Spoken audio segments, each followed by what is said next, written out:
तो hello everyone, कैसे हैं आप सब। I hope all are doing very well. And ये आपका तीसरा पार्ट रहने वाला है। ठीक है, चैप्टर फर्स्ट का तीसरा पार्ट।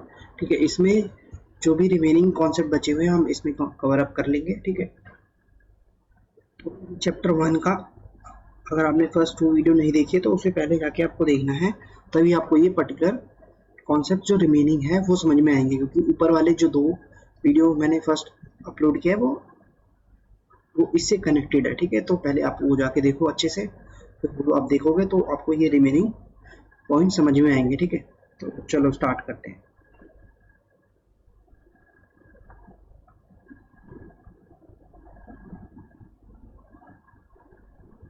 तो देखो हमने यहाँ तक कर लिया था, राइट। यहाँ तक हमने स्लैब रेट्स वगैरह के बारे में हमने सबकी अपनी इंफॉर्मेशन जानकारी ले ली थी। ठीक है, अब हम बात करने वाले हैं इसमें सरचार्ज के बारे में। ठीक है, सरचार्ज क्या होता है। ठीक है, पहले इसकी मीनिंग समझते हैं क्या होता है। ठीक है, तो it is levied on the amount of income tax. ठीक है, किसके ऊपर लगता है ये?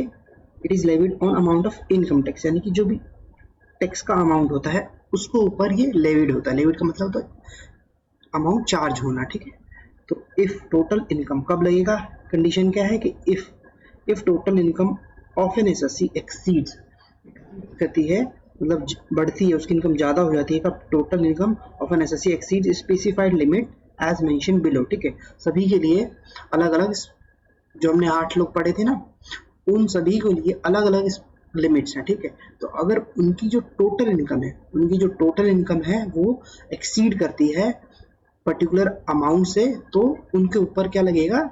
सरचार्ज लगेगा। अब सरचार्ज क्या होता है? मैंने आपको बताया, अमाउंट होता है। वो अमाउंट होता है वो किसके ऊपर लगता है? इनकम टैक्स अमाउंट के ऊपर लगता है। तो ये भी एक तरीके से टैक्स हो गया। तो सर थोड़ा और एग्जांपल के साथ समझाओ। तो देखो, इसको हम बोल सकते हैं, सरचार्ज क्या हो गया? एक तरीके से टैक्स ऑन टैक्स, है ना। टैक्स ऑन टैक्स, इसको क्या बोलेंगे? Tax on tax. तो टैक्स क्या है? आपने सिंपल टैक्स कैलकुलेट करा। ठीक है, जो मैंने पिछले वाले एग्जांपल में आपको कराया था ना मैंने, तो सबसे पहले फॉर एग्जांपल आपने इंडिविजुअल का टैक्स का अमाउंट कैलकुलेट करा। ठीक है, फॉर एग्जांपल आपने इंडिविजुअल का टैक्स का अमाउंट कैलकुलेट करा। ठीक है, और फिर उस टैक्स के अमाउंट पे फिर से सरचार्ज, फिर उसके ऊपर सरचार्ज लगाया। ठीक है, तो एग्जांपल के लिए टैक्स अमाउंट, जो टैक्स अमाउंट आया आपका, मानो 1000 रुपीज टैक्स का अमाउंट आया। ठीक, उसके ऊपर आप सरचार्ज लगाओगे। सरचार्ज कितना लगाओगे? रेट के ऊपर डिपेंड करता है वो, अभी हम आगे आने वाले टाइम में भी वो अगला कॉन्सेप्ट है, ठीक है, वो समझेंगे कि भाई हाँ, इसके ऊपर सरचार्ज आप कैसे लगाओगे। ठीक है, तो सपोज मान लो 5% मुझे सरचार्ज लगाना है, तो सरचार्ज इसका 1000 का 5% कितना होगा? 50 रुपीज हो जाएगा। ठीक, तो ये 1050 रुपीज आपका ये आ गया। अब सेस भी लगेगा इसके बाद, बट अभी हम क्या सीख रहे हैं? सरचार्ज। ठीक है, तो सरचार्ज तक पॉइंट तक आपको फोकस करना है। तो ये आपको समझ में आ गया होगा कि सरचार्ज क्या होता है? टैक्स ऑन टैक्स होता है। टैक्स का अमाउंट आप कैलकुलेट करते हो, फिर उसके ऊपर सरचार्ज आप चार्ज करते हो। ठीक है, तो ये भी एक तरीके का क्या है? टैक्स है। तो इसको हम शॉर्ट में क्या बोल सकते हैं? Tax on tax. ठीक, अब बात करते हैं कि इंडिविजुअल पे सरचार्ज रेट क्या होता है। इंडिविजुअल, यहाँ पे और भी कैटेगरीज है। इंडिविजुअल पे क्या लगेगा? एचयूएफ पे क्या लगेगा? एओपी, बीओआई, एजेपी, इन पे क्या लगेगा? एजेपी मतलब क्या होता है? अपना आर्टिफिशियल जुरिडिकल पर्सन होता है, ये मैंने आपको बताया था। ठीक है, तो आपको ये याद रखना है। एओपी, बीओआई का मतलब मैंने आपको बताया था क्या होता है, इनकी फुल फॉर्म क्या होती है। ठीक है, तो टोटल इनकम क्या एक्सीड करेगा? Total income, if total income exceed करता है एक पर्टिकुलर अमाउंट से, तो सरचार्ज लगता है। किस रेट से लगता है? अभी हम ये देखो एक एक करके देखते हैं। अगर क्या है इंडिविजुअल के लिए भी, मतलब individual, HUF, AOP, BOI, AJP, इन 1 2 3 4 5, इन पांचों के लिए सेम स्लैब रेट है सरचार्ज की। एक तरीके से सरचार्ज की क्या है? ये स्लैब रेट्स है जो हम अभी पढ़ने वाले हैं। ठीक है, तो ये क्या होता है? देखो 50 लाख, अगर इनका इस टोटल इनकम अगर 50 लाख तक है, 50 लाख है तो कोई भी सरचार्ज नहीं लगेगा। ठीक है, नील लगेगा। ओके, अगर exceeding 50 lakh up to 1 crore है, exceeding 50 lakh up to 1 crore, यानी कि 50 लाख से इनकम एक्सीड कर गई। सपोज 55 लाख आ गई आपकी इनकम। ठीक है, इनकम कितनी है? 55 लाख है आपकी। टोटल इनकम कितनी है? 55 लाख। टोटल इनकम 55 लाख है, तो आप कौन से स्लैब में फॉल कर रहे हो, exceeding 50 but up to 1 crore, that means आप इस वाले स्लैब में फॉल कर रहे हो, ठीक है, इस वाले स्लैब में फॉल कर रहे हो, तो आपका सरचार्ज रेट क्या आएगा, 10% ऑफ द टैक्स अमाउंट, ठीक, टैक्स का जो भी अमाउंट रहेगा आपका, यानी कि 55 लाख रुपीज पे तो आप टैक्स कैलकुलेट करोगे कि आपका टैक्स क्या बनता है, टैक्स का रेट कहाँ से आएगा, है ना, टैक्स का रेट कैसे आएगा, टैक्स का रेट आपका इंडिविजुअल हो तो उसके टैक्स, उसके लिए एप्लीकेबल टैक्स रेट, ठीक है, उसका एप्लीकेबल टैक्स रेट रहेगा, एचयूएफ हो तो एचयूएफ का एप्लीकेबल टैक्स रेट रहेगा, एओपी हो तो एओपी का एप्लीकेबल टैक्स रहेगा, ठीक है। एग्जांपल, अब इन लोगों का आपने क्या करा, टैक्स का अमाउंट कैलकुलेट करा, अब इसके ऊपर सरचार्ज कैलकुलेट करना है, तो सरचार्ज कैसे कैलकुलेट करोगे, देखोगे कि भाई जो टोटल इनकम है कौन से स्लैब में फॉल कर रही है, कौन से स्लैब में फॉल कर रही है, क्या अप टू 50 लाख है, नहीं, मैंने तो एग्जांपल में मैंने आपको बताया 55 लाख है, दैट मीन्स वो सेकंड वाले स्लैब में फॉल कर रही है, और सेकंड वाले स्लैब में तो हमको कितना रेट दिया हुआ सरचार्ज का, 10%, 10% किसका, टैक्स का अमाउंट का, ना कि टोटल इनकम का, फोकस करना है, टैक्स के अमाउंट का बोला गया है 10%, ठीक है, ना कि टोटल अमाउंट का, टोटल इनकम का, सॉरी, टोटल इनकम तो हम क्यों देख रहे हैं, टोटल इनकम बताता है कि अगर आप इस स्लैब में फॉल करते हो, अगर इस हाँ इस स्लैब में फॉल करते हो तो आपका टैक्स रेट, आपका जो सरचार्ज का रेट रहेगा ये रहेगा, ठीक है, तो समझ में आता है आपको, ठीक है। अगर अब नेक्स्ट स्लैब है, नेक्स्ट स्लैब कहता है 1 करोड़ से ज्यादा है, exceeding 1 crore, exceeding 1 crore, suppose 1.5 crore है आपका टोटल इनकम, टोटल इनकम कितना, 1.5 करोड़, ठीक है, तो आप इस स्लैब में फॉल कर गए, ठीक है, तो इस स्लैब में फॉल कर गए तो आपको कितना सरचार्ज रेट रहेगा, 15% ऑफ टैक्स अमाउंट, यहाँ पे स्लैब रेट के स्लैब मतलब अमाउंट का क्या है, exceeding 1 crore up to 2 crore, exceeding 1 crore up to 2 crore, that means इसके बीच का कोई अमाउंट है तो उसके ऊपर आपका टैक्स अमाउंट कैलकुलेट करोगे, फिर उसके ऊपर 15% ऑफ सरचार्ज कितना लगेगा, 15% ऑफ टैक्स का अमाउंट, ठीक है, tax amount 15% of tax amount, ठीक है। उसके बाद exceeding 2 crore, exceeding 2 crore but up to 5 crore, ठीक है, नहीं 2 करोड़ से 5 करोड़ के बीच का कोई अमाउंट है, दैट मीन्स आपका टोटल इनकम कितना आ रहा है, 2 करोड़ से लेके 5 करोड़ के बीच में आ रहा है ना, यानी अप टू 5, मतलब मान लो 5 करोड़ भी आ रहा है, तो आप कौन से स्लैब में फॉल कर रहे हो, दैट मीन्स आप फॉल कर रहे हो इस वाले स्लैब में, 2 करोड़ से ज्यादा but up to 5 crore, up to 5 crore का मतलब मैक्सिमम 5 करोड़, अगर 5 करोड़ आपकी इनकम है तो भी आप इसी स्लैब में फॉल कर रहे हो, अगर 2 करोड़ से ज्यादा है, ठीक है, तो आप इस वाले स्लैब में फॉल कर रहे हो, मेरे को समझ रहे हो पॉइंट, ठीक है, तो इसमें तो उसमें सरचार्ज रेट क्या रहेगा, 25% रहेगा, 25% किसका, फिर से बोलता हूँ टैक्स का, ना कि टोटल इनकम का, ठीक है।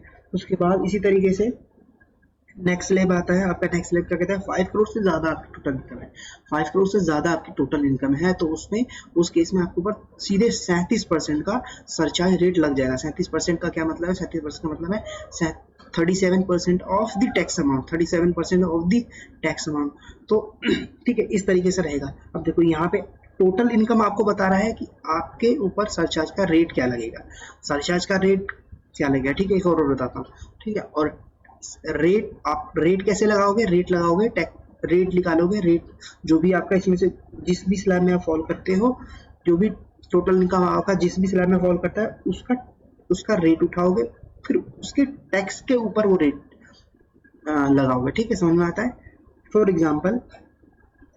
एग्जाम्पल आप देखो यहाँ पे आपका टोटल इनकम मिस्टर ए है, मिस्टर ए है मतलब ये क्या है, इंडिविजुअल है, तो इंडिविजुअल, तो ये आपका इंडिविजुअल है, राइट।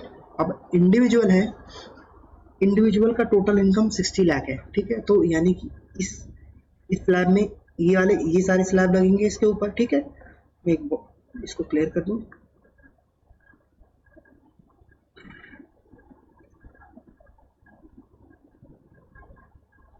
ठीक है, तो टोटल इनकम आपका 60 लाख है, ठीक है। अब टोटल इनकम 60 लाख है, क्या इसके ऊपर सरचार्ज लगेगा, अभी आपने समझा, हाँ, कौन से स्लैब में फॉल करेगा, तो देखो अप टू 50 लाख है क्या, नहीं, 50 लाख से ज्यादा है, 60 लाख है, अप टू 1 करोड़, यानी कि इसके बीच का कोई अमाउंट है ना, 1 crore including 1 crore, up to 1 crore, अगर ये 1 करोड़ होता तो भी ये इसी स्लैब में फॉल करता, राइट।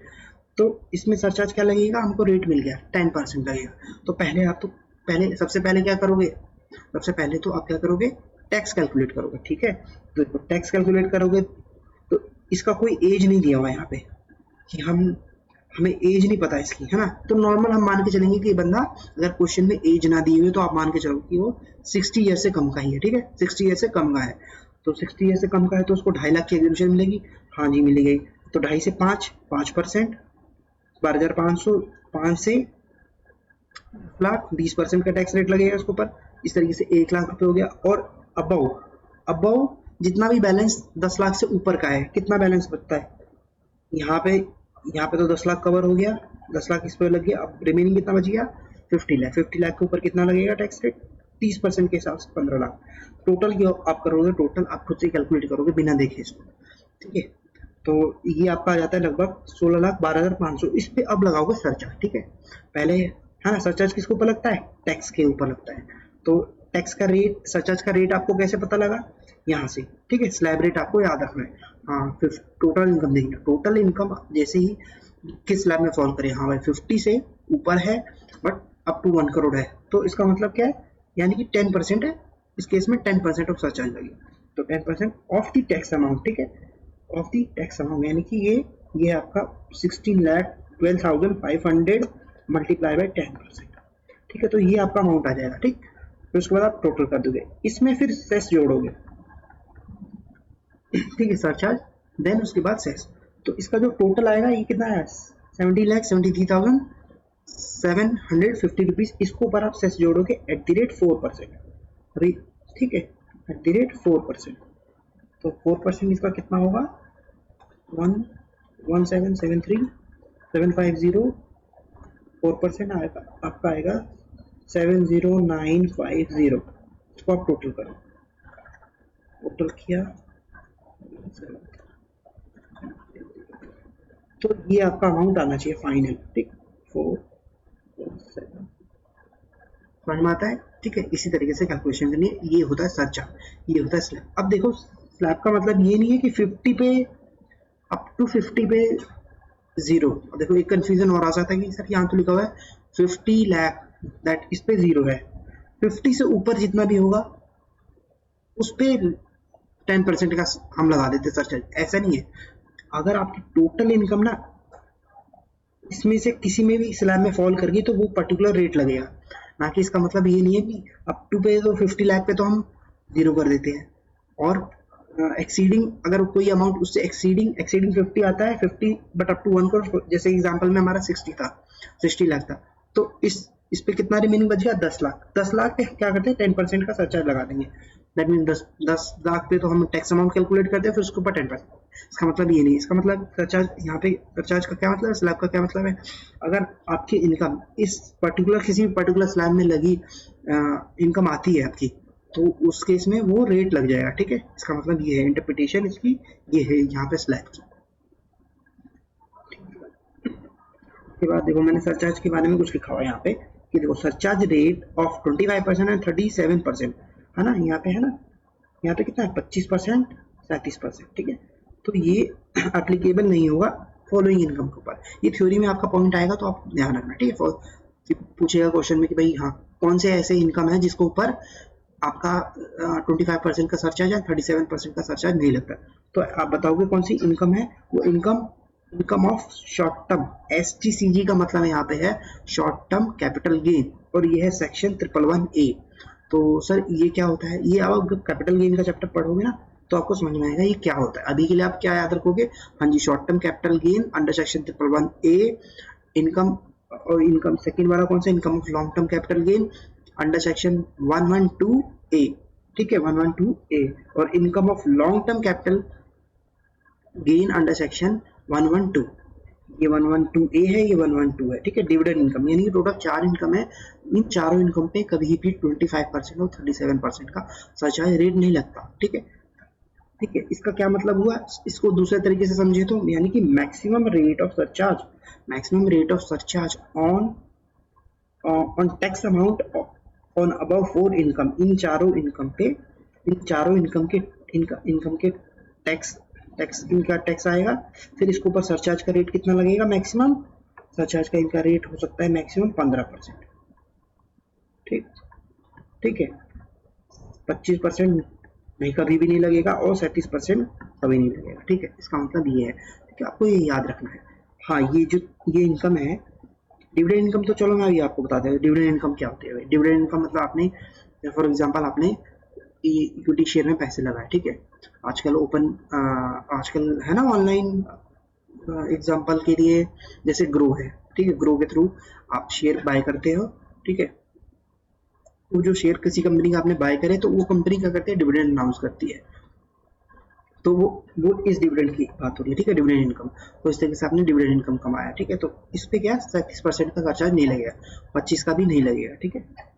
मैक्सिमम कितना खर्चा रेट लगेगा, यानी कि 15% तक आप एप्लीकेबल होगा, ठीक है। उसके बाद सेकंड, तो ये हो गया आपका पूरा इंडिविजुअल का पूरा खत्म, ठीक। इंडिविजुअल के ऊपर सरचार्ज का रेट कैसे लगता है, क्यों लगता है, कितना लगता है, ठीक है। क्लियर हो गया होगा आपको। अब बात करते हैं सेकंड, फर्म लोकल अथॉरिटी, ठीक है। फॉर फर्म और लोकल अथॉरिटी, यहाँ पे दो लोग हैं। यहाँ पे ऊपर में कितने थे, ऊपर में थे अपने 1 2 3 4 5, यहाँ पे 5 लोग थे, ठीक है। ये आपको याद रखना है सरचार्ज का रेट। ओके, यहाँ पे फर्म है एंड लोकल अथॉरिटी है, या फर्म या लोकल अथॉरिटी दोनों के लिए सेम है। तो सेम रूल क्या है, if total income, sorry same provision, rule नहीं है, सेम प्रोविजन है। If total income up to, ठीक है, अप टू 1 करोड़ है, तो इसके ऊपर सरचार्ज रेट कितना लगेगा, नील लगेगा। उसके बाद टोटल इनकम आपकी 1 करोड़ से ज्यादा है, टोटल इनकम आपकी 1 करोड़ से ज्यादा है, ठीक है। 1 करोड़ से ज्यादा कितनी भी हो, ठीक है। 1 करोड़ से ज्यादा सपोज आपकी 1.5 करोड़ है, एग्जाम्पल के लिए टोटल इनकम, देन उसके ऊपर टैक्स का अमाउंट कैलकुलेट करोगे उस 1.5 करोड़ पे, फिर उसके ऊपर अलग से सरचार्ज ऐड करोगे। कितने से ऐड करोगे, 12%। 12% किसका रहेगा, 12% ऑफ द टैक्स अमाउंट, ना कि 12% ऑफ द टोटल इनकम, ठीक है। ये मैं आपको बार बार बोल रहा हूँ ताकि आप ये गलतियां ना करो, ठीक है। 12% किसका रहेगा, टैक्स का रहेगा। 12% ऑफ टैक्स मैंने बिल्कुल क्लियर लिखा हुआ है, सो 1 2 बार पढ़ना है, आपको क्लियर हो जाएगा, ठीक है। पीडीएफ में डाल दूंगा आपका डिस्क्रिप्शन बॉक्स में, ठीक है। तो यहाँ तक ये हो गया। सर एक एग्जांपल लेके बताओ, सपोज एग्जांपल तो मैंने अभी ले लिया ना 1.5 करोड़ का, तो 1.5 करोड़ है, तो ये देखो इस 1 करोड़ से ऊपर है, दैट मीन सरचार्ज कितना लगेगा, 12% का लगेगा। फर्म के ऊपर कितना टैक्स रेट रहता है, 30%। 30% ऑफ दी 1.5 करोड़, एंड तो 1.5 करोड़ का आप 30% करो, कितना आता है, 1.5 करोड़ का 30% आएगा 45 लाख। 45 लाख का 12% आपका आएगा, ठीक है। टैक्स आएगा आपका, यहाँ पे मैं लिख देता हूँ, आप खुद से एक बार करके देखना, ठीक है। ये अगर मान लो आपको टोटल इनकम कितनी है, 1.5 करोड़ है, ठीक है। तो इसके ऊपर मैंने कहा, तो ये आया आपका 45 लाख रुपए 30% के हिसाब से, प्लस मैं अपने से सरचार्ज जोड़ूंगा, ठीक है। सरचार्ज कितना आएगा, 5,40,000 रुपए, 12%। अब इसको टोटल करो। अब सेस अलग से जोड़ना है, ठीक है, इसमें सेस भी जोड़ना है,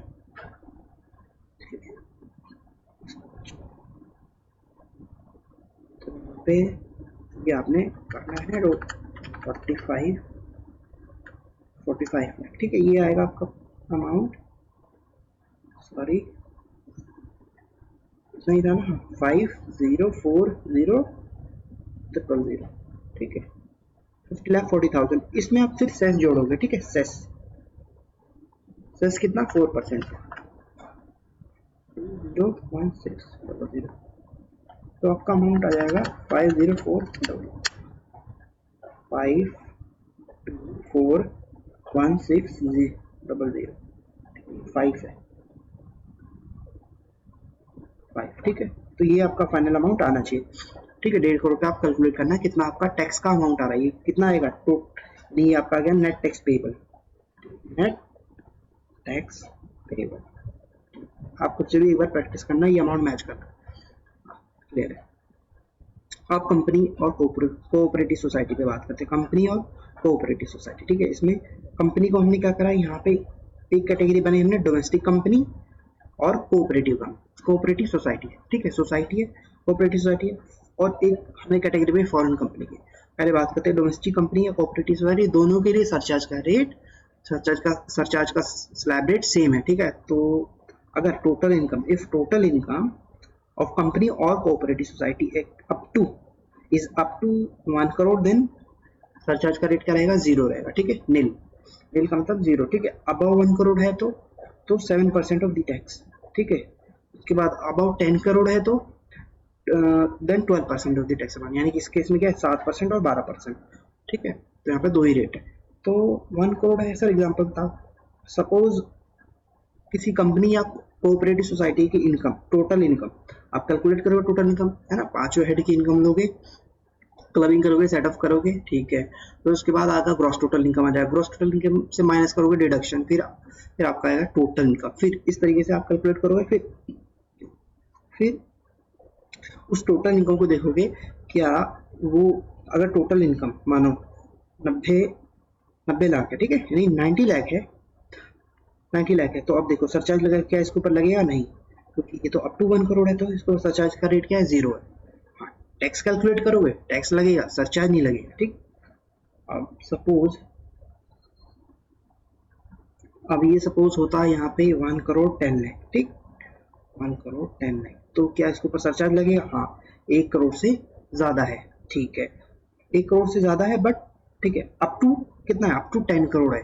इसका मतलब ये है, देखो 10 करोड़ से ज्यादा है तो इस ई वाला स्लैब लग गया, लेकिन 10 करोड़ से कम है तो ये वाला स्लैब, 10 करोड़ से कम है ना, सॉरी, अप टू 10 करोड़ है, 10 करोड़ से ज्यादा है फिर तो आप यहाँ पहुंच गए, ठीक है, इस वाले स्लैब में। लेकिन 1 करोड़ से ज्यादा but up to 10 crore, that means अगर मानो सपोज मेरा इनकम कितना है, यहाँ पे मान के 10 करोड़ है, ठीक है, यानी कि एक तो ठीक है, अब ये देखो 10 करोड़ है, तो 10 करोड़ है तो कहाँ पे, कौन सा स्लैब में फॉल करूंगा, यहाँ वाले पे, above 1 crore but up to 10 crore, ठीक है, तो ये आपका यहाँ पे आएगा, यानी कि इसमें सरचार्ज कितना लगेगा, 7% का लगेगा, ठीक है, समझ में आता है, ठीक है। और 10 करोड़ से ऊपर है, 10 करोड़ से ऊपर है तो फिर ये वाला स्लैब लगेगा, ठीक है, 12% का सरचार्ज लगेगा, टैक्स कंप्यूट करोगे, फिर उसके ऊपर जोड़ोगे सेस, सब सॉरी सरचार्ज, ठीक है, सरचार्ज फिर सेस जोड़ता है, तो ठीक है, सरचार्ज कितना लगेगा, 12% का लगेगा, 10 करोड़ से ऊपर है तो, ठीक। उसके बाद आता है आपका फॉरेन इनकम, फॉरेन कंपनी, ठीक है, फॉरेन कंपनी है तो फॉरेन कंपनी की if total income of foreign company is up to 1 crore, then इसका सरचार्ज रेट कितना रहेगा, 0 रहेगा, नील रहेगा, ठीक है। अब अगर अबव 1 करोड़ है तो, अबव 1 करोड़ है दैट मीन्स 1 करोड़ से कितना भी ज्यादा हो, 1 करोड़ से कितना भी ज्यादा हो, ठीक है, टोटल इनकम 1 करोड़ से कितना भी ज्यादा हो तो दो, तो उसको पर सरचार्ज रेट क्या रहेगा आपका, 2% of the tax, 2% of the tax, ठीक है। अबाउ 10 करोड़ हो तो सेम, देखो अबाउ 10 करोड़ है तो 5% ऑफ द टैक्स, ठीक है, बट अगर ये 10 करोड़ से कम है बट अबाउ 1 करोड़ है, यानी कि 1 करोड़, 1 करोड़ टू 10 करोड़, ठीक है, अप टू 10 करोड़, ठीक है, ठीक है, 10 ईयर तक का है तो ये 2% का लगेगा आपका सरचार्ज, ठीक, अदरवाइज क्या लगेगा, 5% का लगेगा, ठीक है, समझ में आता है,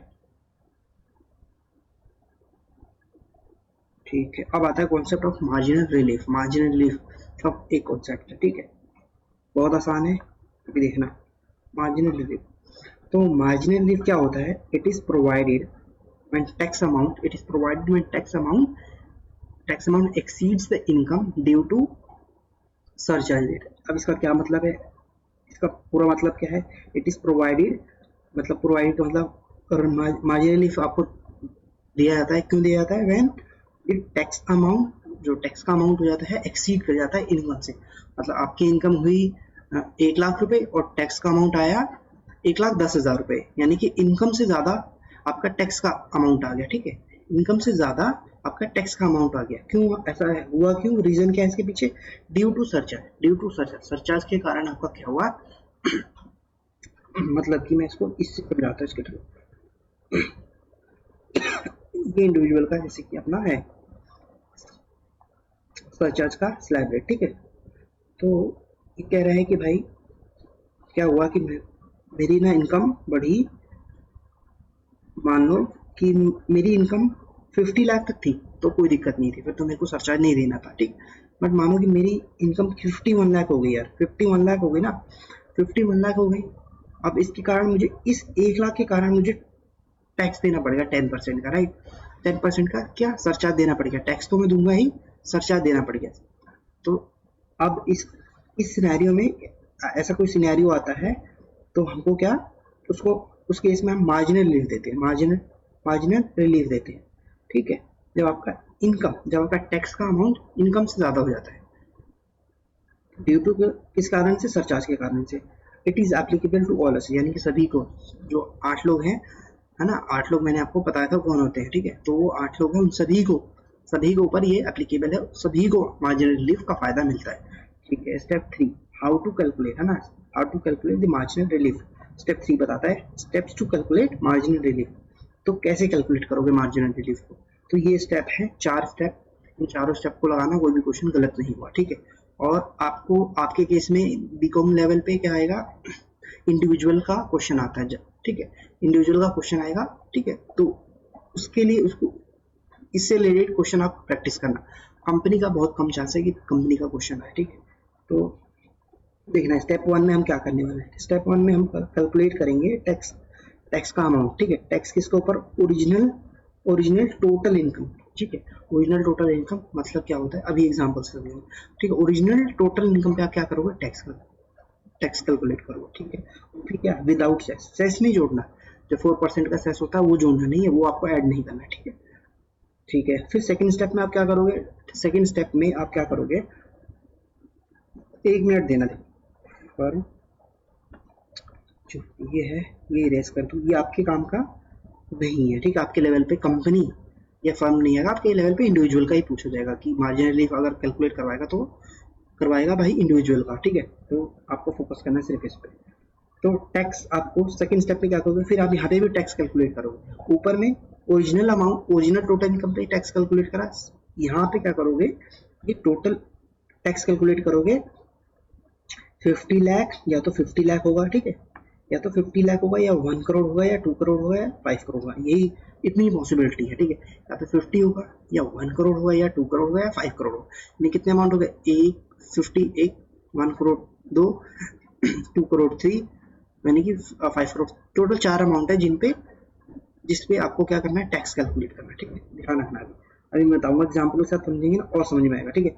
तो ये क्या होगा, एज पर द केस, ठीक है, जो भी केस होगा, ठीक है। विदाउट क्या करना है, विदाउट सेस, ऊपर में भी था विदाउट सेस, यहाँ पे भी सेकंड स्टेप में भी आपको टैक्स कैलकुलेट करना है, बट वो होना चाहिए विदाउट सेस, ठीक है। सेस नहीं जोड़ना आपको, ठीक है, सेस नहीं जोड़ना है। हाँ, सरचार्ज एप्लीकेबल है तो सरचार्ज जोड़ो, बट सेस नहीं जोड़ना। सेस कब जोड़ते हैं, पहले tax, then surcharge, then cess का अमाउंट आता है, ठीक है।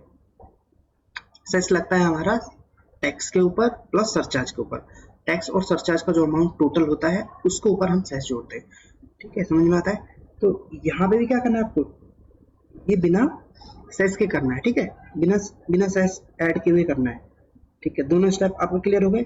अब तीसरा स्टेप भाई क्या होता है, अभी एक एग्जांपल से समझेंगे, ठीक है, थोड़ा पेशेंस रखना है। Tax to be paid, tax to be paid का एक तीसरा स्टेप आएगा, टैक्स टू बी पेड। तो टैक्स टू बी पेड कैसे निकालेंगे, स्टेप 2, यानी कि स्टेप 2 ये वाला, ठीक है, ये वाला स्टेप 2 में जो भी आपका टैक्स का अमाउंट आएगा वो प्लस एक्स्ट्रा इनकम, सर ये एक्स्ट्रा इनकम का अभी एग्जांपल से समझेंगे, ठीक है, अभी समझना सॉरी। स्टेप 2 ऐड किया प्लस एक्स्ट्रा इनकम ऐड की, ठीक है।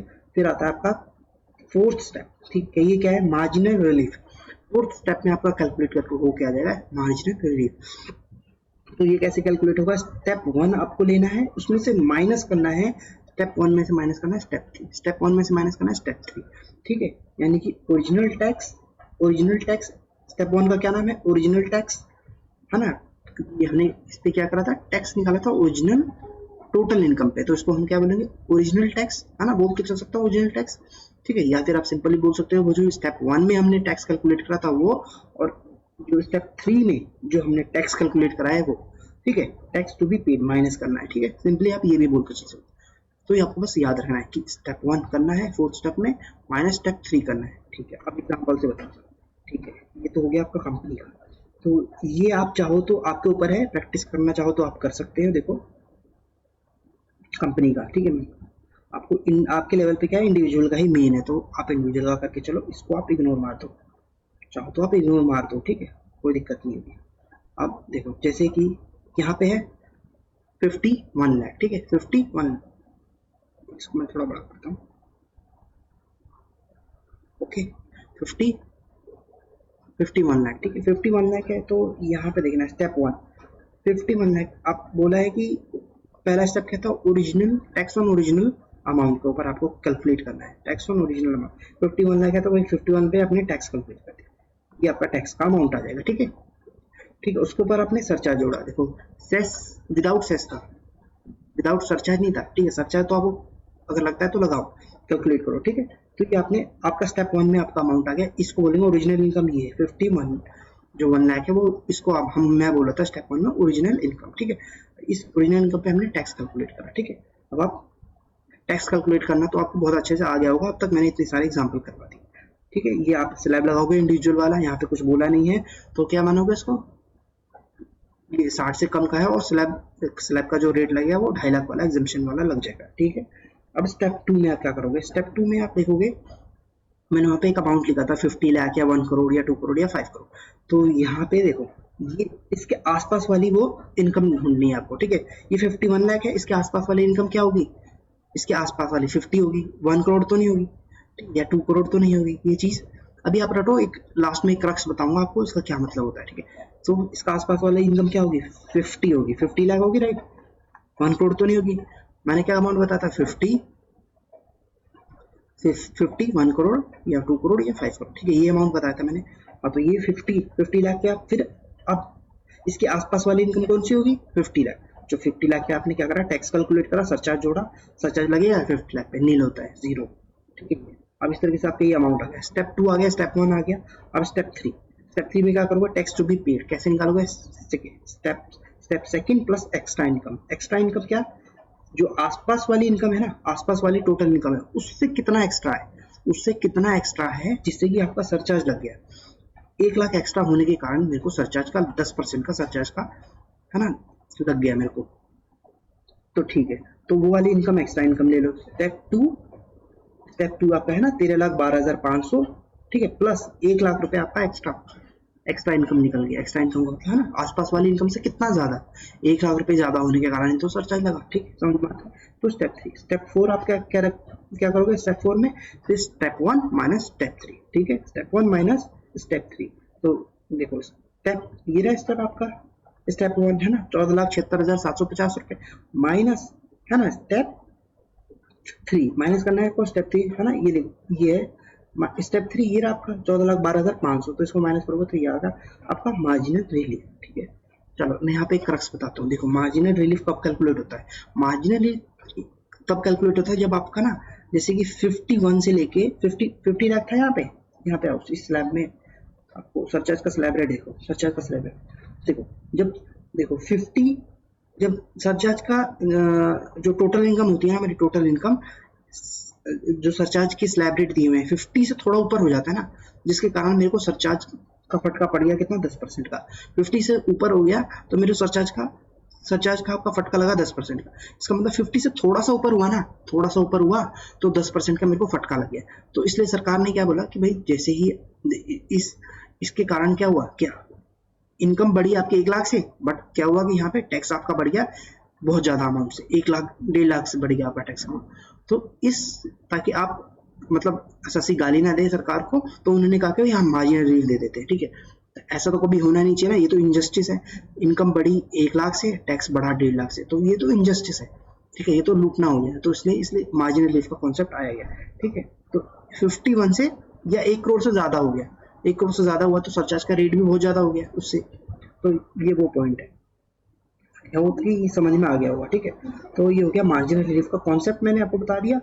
अब एक कॉन्सेप्ट और बचता है, एक कॉन्सेप्ट और क्या बचता है, देखो एक होता है आपका न्यू टैक्स रिजीम। ठीक है, न्यू टैक्स रिजीम क्या है, न्यू टैक्स रिजीम क्या है, इसको बोलते हैं न्यू टैक्स रिजीम। एक सेक्शन 115 BAC, ये सेक्शन इंपॉर्टेंट है, आपको याद करके चलना। ठीक है, ये सेक्शन इंपॉर्टेंट है।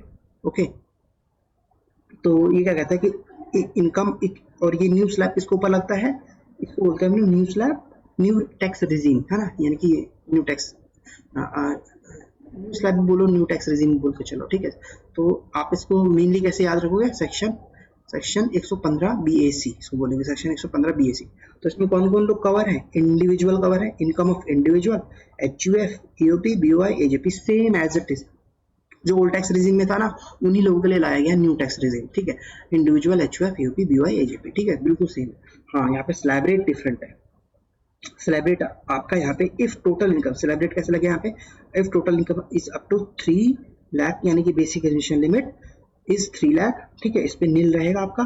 3 से लेके 7 लाख पे 5% रहेगा, 7 से लेके 10 लाख पे 10% का रहेगा, ठीक है, 10 से लेके 12 पे 15% का रहेगा, ठीक है, 12 से लेके 15 पे 20%, और 15 से जितना भी अमाउंट ऊपर होगा उसको ऊपर 30% का टैक्स का अमाउंट, टैक्स रेट रहेगा, ठीक है। ओके, समझ में आता है। ये स्लैब रेट बिल्कुल सेम एज इट इज वही उसी तरीके से आपको याद करना, बस यहाँ पे अमाउंट डिफरेंट है, ठीक है, यहाँ पे स्लैब रेट डिफरेंट है, ठीक है। तो इसके अंदर और कुछ न्यू पॉइंट्स है जो हमें पढ़ने हैं यहाँ पे। देखो पहला कि देखो ये जो बेनिफिट्स है ना, इस सेक्शन में जो नया सेक्शन लाया गया उसमें कुछ बेनिफिट्स आपसे छीन लिए गए। देखो टैक्स रेट तो कम है यहाँ पे 5%, 10%, है ना, 15% टैक्स का रेट कम करा गया, बस आपसे कुछ बेनिफिट छीने गए न्यू टैक्स रिजीम में। वो क्या क्या बेनिफिट है, देखो सेक्शन 10 इसमें SEZ को कोई बेनिफिट मिलता है। SEZ वो क्या होता है सर, वो आपके लेवल पे नहीं है, SEZ वगैरह आपके BCom लेवल पे नहीं है, बट मैं आपको मतलब मैंने लिखा हुआ है ताकि आपको समझ में आए कि हाँ ये बेनिफिट छीने गए इससे। तो देखो SEZ सैलरी में कुछ चीजें हैं, देखो सैलरी अलाउंस एग्जम्पशन आपको नहीं मिलेगी। आपको सैलरी अलाउंस मिलती है ना, आप सैलरी वाले में चैप्टर में पढ़ोगे पूरा डिटेल में कि भाई सैलरी अलाउंस क्या होता है, ठीक है। एक्सेप्ट हाँ ट्रैवलिंग डेली कन्वेंस ये मिल जाएगा आपको, लीव ट्रैवल कंसेशन आपको नहीं मिलेगा, ठीक है। सैलरी में डिडक्शन आपको मिलती है ना, प्रोफेशनल एंड एंटरटेनमेंट, ये क्या होता है सैलरी का चैप्टर आप पढ़ोगे तो क्लियर हो जाएगा, बट अभी के लिए क्या है रीड मार के चलो। उसके बाद आता है आपका इंटरेस्ट, ठीक है। हाउस प्रॉपर्टी का एक इंटरेस्ट है जो सेल्फ ऑक्यूपाइड हाउस प्रॉपर्टी में मिलता है, ये आपको यहाँ पे नहीं मिलेगा। अब ये क्या होता है, ये हाउस प्रॉपर्टी पढ़ोगे तो समझ में आएगा, ठीक है। उसके बाद एडिशनल डेप्रिसिएशन, चलो ये तो समझ में आता है, हाँ डेप्रिसिएशन आपको नहीं मिलेगा। एडिशनल डेप्रिसिएशन एक कॉन्सेप्ट होता है, एक डेप्रिसिएशन का कॉन्सेप्ट होता है एडिशनल डेप्रिसिएशन, तो एडिशनल डेप्रिसिएशन आपको यहाँ पे नहीं मिलेगा, ठीक है। उसके बाद ये कुछ सेक्शंस है, ये वाले सेक्शंस है, ये आपके, ठीक है, ये आपको PGP में पढ़ना है ये सारे के सारे, तो अभी सिर्फ रीड मार के चलो। अब मैं आपको एक मेन पॉइंट बताता हूँ, डिडक्शन अंडर चैप्टर 6 से। देखो सारी जो डिडक्शन मैंने बताया था कि डिडक्शन मिलती है, डिडक्शन एक सेपरेट चैप्टर है। डिडक्शन का मतलब आप क्या समझ के चलोगे, एक छूट दी जाती है जिससे कि आपके इनकम कम कर सकते हो उस छूट से, ठीक है। तो वो जो सारी छूट है वो आपको नहीं मिलेंगे, ठीक है, अगर आप इस वाले स्लैब को फॉलो करते हैं, न्यू टैक्स रेजिम को फॉलो करते हैं, ठीक है। तो ये पॉइंट यही कह रहा है, बट हाँ कुछ पॉइंट्स है, कुछ डिडक्शंस है जो मिल जाएंगे।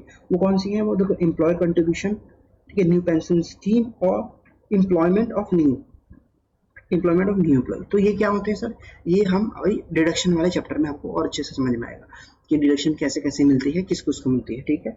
उसके बाद है ये क्या है, इसको हम डिफॉल्ट टैक्स रेजिम बोलते हैं, ठीक है। इसको डिफॉल्ट टैक्स रेजिम का क्या मतलब है कि आपने डिसाइड नहीं करा कि आपको न्यू में जाना है ओल्ड में जाना है, तो आप ऑटोमेटिकली न्यू में चले जाओगे, ठीक है।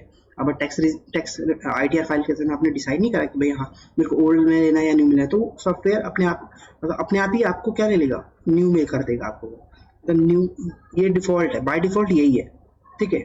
ओल्ड आपको सेलेक्ट करना पड़ेगा और बाय डिफॉल्ट आपका ये रहेगा टैक्स रेट, ठीक है। उसके बाद है रिबेट, यहाँ पे भी रिबेट मिलता है। यहाँ पे रिबेट कितना मिलता है, अगर आपकी इनकम कंडीशन सेम है, इंडिविजुअल होना चाहिए, ठीक है, रेजिडेंट होना चाहिए, टू इंडिविजुअल रेजिडेंट होना चाहिए। रेजिडेंट किसका, पाकिस्तान का, नहीं इंडिया का। और इसकी इनकम यहाँ पे कितनी है, 7 लाख तक है। अगर अप टू 7 है, मतलब एक्सीड नहीं करती, यहाँ पे लिखा हुआ है नॉट एक्सीड 7 लाख, तो यानी कि अप टू 7 लाख है, दैट मीन्स उसको 25,000 का रिबेट मिलेगा और tax amount which ever is lower. बिल्कुल सेम कॉन्सेप्ट है, बस यहाँ पे अमाउंट चेंज हो गया, ठीक है। और rebate is not allowed from the capital gain under section 12A, ठीक है। इस वाली इनकम से, इस वाली गेन से आपको रिबेट नहीं मिलेगा, ठीक है। उसके बाद आता है marginal concept is also applicable on the rebate, ठीक है। अब ये क्या है, यहाँ पे इसको ऐसे समझो कि मार्जिनल रिलीफ यहाँ पे भी मिलता है, ओल्ड रिजिम में भी मार्जिनल रिलीफ था, यहाँ पे न्यू रिजिम में भी मार्जिनल रिलीफ आपको मिलेगा। तो कितना मिलेगा यहाँ पे मार्जिनल रिलीफ, अगर देखो मार्जिनल रिलीफ आप कैसे कैलकुलेट करोगे, यहाँ पे इतना नहीं होता तो कैलकुलेट करना होता, ठीक है, सॉरी, है ना। तो देखो एक कैसे कैलकुलेट करोगे, टोटल इनकम बिफोर सेस, वहाँ पे बिफोर सेस का कैलकुलेट करा था, minus extra income above 7 lakh, ठीक है।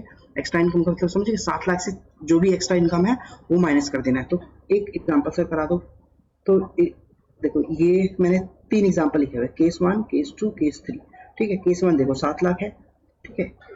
अब इंडिविजुअल है, रेजिडेंट है, ठीक है, इनकम क्या है 7 लाख तक है, रिबेट मिलेगी, हाँ मिल जाएगी, तीनों कंडीशन सेटिस्फाई हो गई। ठीक है, तो आप आपने टैक्स कैलकुलेट करा सबसे पहले, तो हाँ चलो 25,000 रुपये टैक्स आ जाएगा। क्या रिबेट मिलेगा? हाँ जी मिलेगा। 7 लाख तक है तो कितना रिबेट मिलेगा? टैक्स का अमाउंट और rebate which is lower 25 lakh रुपए। यार ये आप खुद से पहले एक एक स्टेप करके करके करना है, आपको सॉल्व हो जाएगा। तो ये तो हमारा हो गया रिबेट की बात, है ना, रिबेट वाला पॉइंट कवर है ये वाला पॉइंट। ठीक है, वो सेम है बिल्कुल, बस यहाँ पे क्या हो गया, अमाउंट चेंज हो गया, कंडीशन सेम है। ठीक है, उसके बाद आता है 6,50,000 वाला, आप खुद से करो क्यों आया 20,000, है ना, 20,000 क्यों माइनस करा, खुद से करो, ये वाला करा था केस के। फिर 7,15,000 रुपये है यहाँ पे। ठीक है, तो टैक्स मैंने कंप्यूट करा। ओके, नीचे वाला पॉइंट मत देखो। ठीक है, तो ये 26,50,000 रुपये आपका, सॉरी 26,500 रुपये आपका टैक्स का अमाउंट आया। हाँ, तो क्या हम इसको रिबेट देंगे? रिबेट देंगे क्या? नहीं।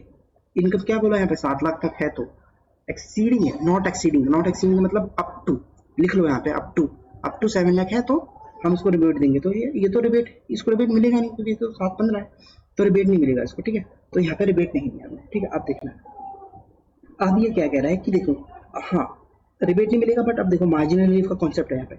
हाँ, 7 लाख से जैसे ही इनकम आपकी एक्सीड हो जाती है थोड़ी सी, है ना, थोड़ी सी, याद रखना, थोड़ी सी अगर जैसे एक्सीड होती है 7 लाख से, तो आपको क्या मिलता है, मार्जिनल रिलीफ मिलता है। तो यहाँ पे 7,15,000 है, थोड़ा सा एक्सीड कर गया, हाँ तो रिबेट मिलेगा, सॉरी मार्जिनल रिलीफ मिलेगा, हाँ मिलेगा। कितना मिलेगा, कैसे कैलकुलेट करोगे? देखो जो टैक्स का अमाउंट आपने कैलकुलेट करा माइनस एक्स्ट्रा इनकम, यही तो लिखा हुआ है यहाँ पे, टैक्स का अमाउंट, ये टैक्स ऑन टोटल इनकम आपने निकाला, हाँ 26,500 निकाला, minus extra income above 7 lakh minus. ठीक है, तो कितना है, 15,000 ही तो है। 7 लाख से कितना ऊपर है अमाउंट, 15,000, तो वो 15,000 माइनस कर दिया। तो ये रिबेट नहीं है, ये क्या है, मार्जिनल रिलीफ। मैंने लिखा हुआ है मार्जिनल रिलीफ, इतना मार्जिनल रिलीफ आपको मिल गया, मतलब टैक्स में से आपने माइनस कर दिया। तो फाइनल कितना निकल गया आपका, 15,000। आप इसमें सेस जोड़ो, है ना, यहाँ पे हमने सेस नहीं जोड़ा, इसमें तो सेस नहीं जोड़ा हमने। तो अब फाइनल जो अमाउंट आएगा टैक्स आफ्टर रिबेट या आफ्टर मार्जिनल रिलीफ, देन आप उसको उस टैक्स अमाउंट में क्या जोड़ोगे, सेस जोड़ोगे। ठीक है, उसके बाद आता है आपका एक सरचार्ज का कॉन्सेप्ट। यहाँ पे ओल्ड टैक्स रिजीम में सरचार्ज का रेट डिफरेंट था, न्यू टैक्स रिजीम में सरचार्ज का रेट डिफरेंट है। ठीक है, वहाँ पे टैक्स रेट स्लैब रेट भी डिफरेंट था, यहाँ पे भी स्लैब रेट डिफरेंट। यहाँ पे कुछ अलग पॉइंट हमने पढ़े, कुछ डेफिनेशन, है ना, कुछ बेनिफिट्स आपको नहीं मिलेंगे, वहाँ पे भी कुछ बेनिफिट्स, वहाँ पे ऐसा कुछ नहीं था। ठीक है, तो ये डिफरेंस था।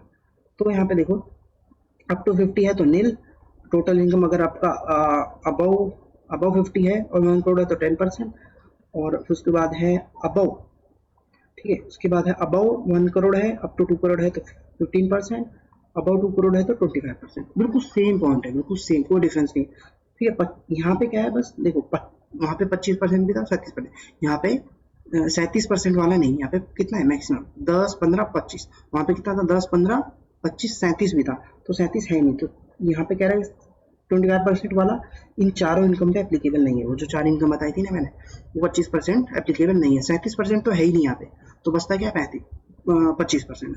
25% और 37% तो उन 4 इनकम पे एप्लीकेबल नहीं थे, है ना, शॉर्ट टर्म, लॉन्ग टर्म और डिविडेंड इनकम, है ना। तो देखो इन 4 इनकम पे यहाँ पे भी सेम प्रोविजन रखा गया, 25% का अमाउंट इन पे नहीं लगेगा। ठीक है, मैक्सिमम यहाँ पे कितना लगेगा 15%। तो बिल्कुल सेम है ये पॉइंट, आप आराम से पढ़ना, आपको समझ में आएगा। बाकी का एक थ्योरी का पॉइंट बच गया, पेन नंबर किसको किसको चाहिए ये आप खुद से करोगे, बहुत आसान है, कोई दिक्कत नहीं होगी आपको उसकी। ठीक है, 4 पॉइंट है, आपको बहुत समराइज में लिख दिया, आपको ये याद करके जाना एग्जाम के लिए, ये इंपॉर्टेंट है। ठीक है, तो आई होप आपको वीडियो समझ में आई होगी, एंड स्टे कनेक्टेड। थैंक्स, मिलते हैं अगली वीडियो में।